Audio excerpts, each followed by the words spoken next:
এক আসনে যাকে 10 দলের পক্ষ থেকে আমরা প্রার্থী করেছি, তিনি হচ্ছেন বিশিষ্ট শিক্ষাবিদ জনাব মোহাম্মদ শাহিনুল আলম। ভাই আমার বাম দিকে কেউ আসবেন না, আমরা ডানপন্থী মানুষের ভাই, ওই ডান দিকে আসেন। আমরা ভাই বামপন্থী না, ডান দিকে আসেন। মাশাল্লাহ মাশাল্লাহ। আমরা ইনসাফের প্রতীক দাঁড়িপাল্লা তার হাতে তুলে দিলাম। সিরাজগঞ্জবাসী তাকে আপনাদের কাছে আমানত হিসাবে তুলে দিলাম। আপনারা কি আমার ভাই শাহিনুল আলমের হাত মজবুত করবেন? 10 দলের এই একটা আসনকে বিজয়ী করে সংসদে পাঠাবেন। আল্লাহ আপনাদেরকে সাহায্য করুন, কবুল করুন। সিরাজগঞ্জ 2 সম্ভবত সদরের আসন, এখানে প্রার্থী করা হয়েছে সিরাজগঞ্জ জেলা শাখা জামাত ইসলামের সেক্রেটারি জনাব জাহিদুল ইসলাম। জনাব জাহিদুল ইসলামের হাতেও আমরা ইনসাফের প্রতীক দাঁড়িপাল্লা তুলে দিলাম। ইনশাআল্লাহ জয় হবে কার? কার জয়? মার্কা আছে? কি মার্কা? কি মার্কা? জয় হবে ইনশাআল্লাহ।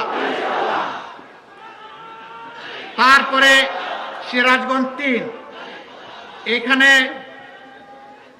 বাংলাদেশ খেলাফত মজলিসের পক্ষ থেকে আমাদের 10 দলের পক্ষ থেকে এখানে আমরা প্রার্থী করেছি জনাব মুফতি আব্দুর রউফ।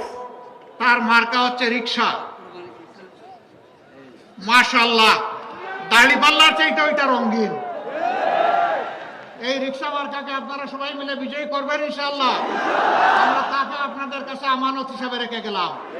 ইনশাআল্লাহ তারা নির্বাচিত হলে আপনাদের আমানতের পাহারাদার হবে ইনশাআল্লাহ। মাশাআল্লাহ।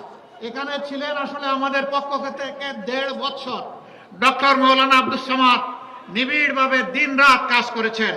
আল্লাহ তার কুরবানিকে কবুল করুন। তিনি সংগঠনের সিদ্ধান্তকে অত্যন্ত সন্তুষ্ট চিত্তে মেনে নিয়েছেন।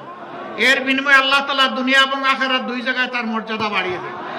রিকশা পাল্লা আছে, রায়গঞ্জ আছে, রিকশা পাল্লা, চলে পাল্লা, রিকশা পাল্লা, রিকশা পাল্লা।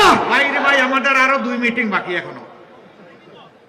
এরপরে সিরাজগঞ্জ 5 আসন, ওটা হইল বেলকুচি আর আরেকটা কি জানি চৌহালি। ইয়েস, নদীর ওই পারে একটা, এই পারে একটা, মানে নদীর এপার ওপার সেতু বন্ধন করবেন ইনশাআল্লাহ আমাদের ভাই সাবেক জেলা আমির, সাবেক উপজেলা সফল